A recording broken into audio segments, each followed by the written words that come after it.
ഈ ആളുകൾ കുഴിഞ്ഞു വീഴുന്നത് കണ്ടിട്ട് വിജയ് വെള്ളക്കുപ്പികൾ എറിഞ്ഞു കൊടുക്കുന്നു. പക്ഷേ നോക്കൂ അമൃത, ഇത്രയും ആളുകൾക്ക് നേരത്തെ അശ്മൽ സൂചിപ്പിച്ചതുപോലെ തന്നെ ഒന്നോ രണ്ടോ വെള്ളക്കുപ്പികൾ എടുത്ത് നൽകിക്കഴിഞ്ഞാൽ എന്താണ് ആവുക? ഒന്നോ രണ്ടോ കുപ്പികൾ മാത്രമാണ് കൊടുത്തത്. അപ്പോൾ അത്തരത്തിലുള്ള ദയനീയമായ ഒരു കാഴ്ച കൂടിയാണ് നമുക്ക് അവിടെ നിന്നും കാണാൻ കഴിയുന്നത്. ഇതുമായി ബന്ധപ്പെട്ട് സ്വാഭാവികമായും ഇനിയും വരുന്ന മണിക്കൂറുകളിൽ വരാൻ പോകുന്ന സംഭവവികാസം വിജയ് ഒരുപക്ഷെ അറസ്റ്റ് ചെയ്യാനുള്ള സാധ്യതയുണ്ട്. അതിൽ പ്രധാനമായും എടുത്തു പറയേണ്ടത് മദ്രാസ് ഹൈക്കോടതിയുടെ ഉത്തരവാണ്.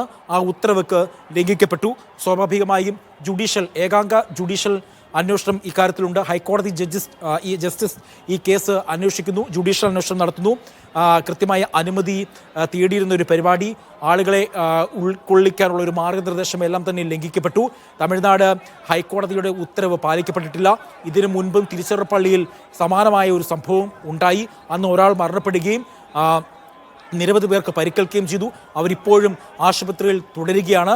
അതുകൊണ്ട് തന്നെ കൃത്യമായ മാനദണ്ഡങ്ങൾ ഒന്നും തന്നെയും ഇതിൽ പാലിക്കപ്പെട്ടിട്ടില്ല എന്നതടക്കമുള്ള കാരണങ്ങളൊക്കെ ഉണ്ട്. അപ്പോൾ ഒരു പക്ഷേ വിജയെ അറസ്റ്റ് ചെയ്യാനുള്ള സാധ്യതകളൊക്കെ ഉണ്ട് പാർട്ടിയുടെ അധ്യക്ഷൻ എന്ന നിലയിൽ. കാരണം അറസ്റ്റ് ചെയ്യാൻ സാധ്യതയുണ്ട് എന്ന് ഞാൻ പറയാൻ കാരണം, ഒരാഴ്ച മുൻപ് മദ്രാസ് ഹൈക്കോടതി ഈ കേസ് പരിഗണിക്കുന്ന പൊതുതാൽപര്യ ഹർജി പരിഗണിക്കുന്ന സമയത്ത് പറഞ്ഞിരുന്നത് ഈ പാർട്ടിയുടെ അധ്യക്ഷന് ധാർമ്മികമായ ഉത്തരവാദിത്തമുണ്ട്. ധാർമ്മികമായ ഉത്തരവാദിത്തത്തിൽ നിന്ന് മാറാൻ കഴിയില്ല. പാർട്ടിയുടെ അധ്യക്ഷൻ കൃത്യമായി തന്നെ ജനങ്ങളെ നിയന്ത്രിക്കേണ്ട, അണികളെ നിയന്ത്രിക്കേണ്ട ബാധ്യതയുണ്ട്. അതിൽ നിന്ന് പിന്മാറാൻ കഴിയില്ല എന്ന മദ്രാസ് ഹൈക്കോടതിയുടെ ഉത്തരവ് നിലനിൽക്കുകയുണ്ട്. അപ്പോൾ ഇതുകൊണ്ട് തന്നെ കൃത്യമായ നിയമ നടപടികൾ ഉണ്ടാകും. വിജയിക്കും, ഒപ്പം തന്നെ വിജയുടെ പാർട്ടിക്കും ഉണ്ടാകുമെന്നുള്ള കാര്യത്തിൽ സംശയമില്ല. മറ്റൊന്ന്, വിജയുടെ പാർട്ടിയുടെ പ്രവർത്തകർ ഇപ്പോൾ ചെയ്യുന്നൊരു കാര്യം, വിജയ് ഇതുവരെ പ്രതികരിച്ചിട്ടില്ല എന്നുള്ളത് ശ്രദ്ധേയമാണ് അമൃത.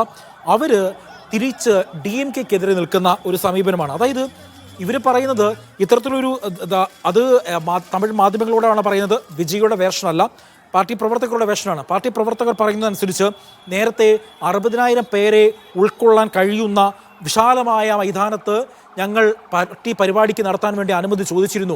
എന്തുകൊണ്ടാണ് നിങ്ങൾ അനുമതി നിഷേധിച്ചത്? 3 സ്ഥലങ്ങൾ ഞങ്ങൾ കാണിച്ചു തന്നില്ലേ, നിങ്ങൾ എന്തുകൊണ്ട് അനുമതി നിഷേധിച്ചു? അതുകൊണ്ടല്ലേ ഞങ്ങൾക്ക് ഇടുങ്ങിയ സ്ഥലത്ത് പരിപാടി നടത്തേണ്ടി വന്നത്? അതുകൊണ്ടല്ലേ ഞങ്ങൾക്ക് കോടതിയിൽ പോകേണ്ട വന്നത്? എന്നുള്ള വാദമുഖങ്ങൾ അവർ ഉന്നയിക്കുന്നുണ്ട്. അപ്പോൾ ഇതിൽ നിന്നും ഒരു രാഷ്ട്രീയം പഴിചാരൽ അങ്ങോട്ടും ഇങ്ങോട്ടും ഒക്കെ നടത്തുന്നു എന്ന് നമുക്ക് ഈ ഘട്ടത്തിൽ പറയും. അത് ഒരു രാഷ്ട്രീയ ധാർമ്മികതയ്ക്ക് ചേർന്നതല്ല. പ്രത്യേകിച്ച് വിജയ് ഈ ഘട്ടത്തിൽ പ്രതികരിച്ചിട്ടില്ല. നോക്കൂ, വിജയ് അവിടെ നിൽക്കേണ്ട സമയമാണ്. വിജയ് തിരുച്ചിറപ്പള്ളിയിൽ നിന്ന് നേരെ ചെന്നൈയിലേക്ക് പോകുന്നു. ഈ അപകടത്തെ പറ്റി മാധ്യമപ്രവർത്തകരുടെ ചോദ്യങ്ങളിൽ നിന്ന് പോലും വിജയ് ഒഴിഞ്ഞു മാറിയിരിക്കുന്നു. ചോദ്യങ്ങളോടൊന്നും തന്നെ പ്രതികരിച്ചില്ല. അതെ, അത് തന്നെയാണ് എടുത്തു പറയേണ്ട ഏറ്റവും പ്രധാനപ്പെട്ട ഒരു കാര്യം. അജി സൂചിപ്പിച്ചതുപോലെ തന്നെ അപകടത്തിന് പിന്നാലെ പ്രസംഗം മതിയാക്കി അദ്ദേഹം പോവുകയാണ് ചെയ്യുന്നത്. പക്ഷേ പിന്നീട് അദ്ദേഹത്തിന്റെ ഭാഗത്തു നിന്ന് യാതൊരുവിധ പ്രതികരണവും നമുക്ക് കിട്ടിയിട്ടില്ല. എയർപോർട്ടിലായാലും മാധ്യമങ്ങൾ അദ്ദേഹത്തോട് സംസാരിക്കാൻ ശ്രമിച്ചിട്ടുണ്ടായിരുന്നു. പക്ഷേ അദ്ദേഹം പ്രതികരിക്കാൻ തയ്യാറാകുന്നില്ല. ഇപ്പോൾ എക്സിലൊക്കെ വേർസ് വിജയ് എന്ന് പറഞ്ഞ ഹാഷ്ടാഗൊക്കെ ആരംഭിച്ചിട്ടുണ്ട് ഇതിനോടകം എന്നാണ് അജി മനസ്സിലാക്കുന്നത്. അപ്പോൾ അറസ്റ്റ് ഭയന്നുള്ള പെട്ടെന്നുള്ളൊരു നീക്കമാണ്, അല്ലെങ്കിൽ പെട്ടെന്നുള്ളൊരു തിരിച്ചുപോക്കാണ് ഇത് എന്ന് കരുതാമോ?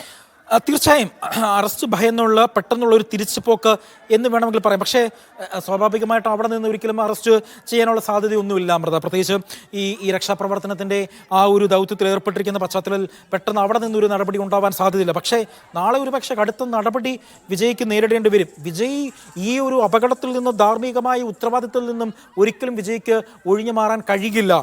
ഒരു ജനകീയ നേതാവ്, തമിഴ്നാടിൻ്റെ രാഷ്ട്രീയ ചരിത്രം നമ്മൾ പരിശോധിച്ചാൽ MGR, കരുണാനിധി, ഒപ്പം തന്നെ ജയലളിത, ഇവരൊക്കെ വന്നൊരു പാത എന്ന് പറയുന്നത് സിനിമയിലൂടെയാണ്, ചലച്ചിത്ര മേഖലയിലൂടെയാണ് അവർ വന്നത്. പക്ഷേ അവർ വരുന്ന പാതയിലൂടെ അവരും ഇതേപോലെ തന്നെ പരിപാടികളൊക്കെ നടത്തിയിട്ടുണ്ട്. പക്ഷെ അതൊക്കെ നടത്തിയത് എങ്ങനെയാണ് എന്ന് ചിന്തിക്കേണ്ട ഒരു ഔചിത്യ ബോധമെങ്കിലും വിജയ്ക്ക് വേണ്ടിയതായിരുന്നു. കാരണം വിജയ് തന്നെ ഒന്ന് സ്വയം ചിന്തിച്ചു നോക്കൂ.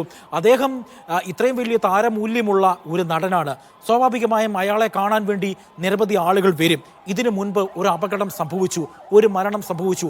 ഇനിയും ഒരു അപകടം വരാതിരിക്കാൻ വേണ്ടി ഞാൻ എന്തെല്ലാം മുൻകരുതലുകളാണ് എൻ്റെ അണികളോട് പറയേണ്ടത്, എന്തെല്ലാം മുൻകരുതലുകളാണ് എൻ്റെ പ്രവർത്തകരോട് ഞാൻ ചെയ്യേണ്ടത് എന്ന തലത്തിലുള്ള ധാർമ്മികമായ മൂല്യം ഉയർത്തിപ്പിടിച്ചുകൊണ്ടുള്ള കാര്യങ്ങൾ സംസാരിക്കേണ്ട ഉത്തരവാദിത്തം വിജയ്ക്കുണ്ട്. പക്ഷേ വിജയ് അവിടെ കാണിച്ചത്, ഈ സമയം വിജയ് കുറ്റപ്പെടുത്താൻ വേണ്ടിയല്ല ഞാൻ ഉപയോഗിക്കപ്പെടുത്തുന്നത്, മറിച്ച് ഈ അപകടം എങ്ങനെ സംഭവിച്ചു എന്ന് പ്രേക്ഷകരെ വ്യക്തത വരുത്താൻ വേണ്ടി മാത്രമാണ് ഈ കാര്യങ്ങൾ അത്രയും പറഞ്ഞത്.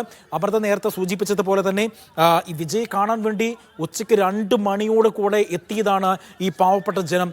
ഈ തമിഴ്നാട്ടിലെ ഈ കരൂരിൽ 2 മണിക്ക് എത്തിയ ജനം 2 മണിക്ക് വിജയ് എത്തുമെന്ന് പറഞ്ഞ് അതിനു മുൻപ് ഒരുപക്ഷെ എത്തിയതായിരിക്കാം, രാവിലെ മുതൽ എത്തിയതായിരിക്കാം. നോക്കൂ, ഒരു സൂപ്പർ താരം, തമിഴ്നാട്ടിലെ തന്നെ ഒരു സൂപ്പർ താരം വരുമ്പോൾ അവിടെ അത്രത്തോളം ജനബാഹുല്യമായിരിക്കും. ഒരുപക്ഷെ കടകൾ തുറന്നു കാണണമെന്നില്ല, വെള്ളം കിട്ടണമെന്നില്ല, ആഹാരം കിട്ടണമെന്നില്ല. ഈ പറയുന്ന ജനം ഒരുപക്ഷെ ഇന്നലെ രാത്രിയിൽ വന്നതായിരിക്കാം, ഇന്ന് പുലർച്ചെ എത്തിയതായിരിക്കാം. ആ ജനത്തെ ഇളിഭ്യരാക്കിക്കൊണ്ടാണ് വിജയ് തൻ്റെ ബസ്സിൽ 2 മണിക്ക് എത്തേണ്ട വിജയ് അവിടെ 7 മണിയോടുകൂടെ എത്തുന്നത്.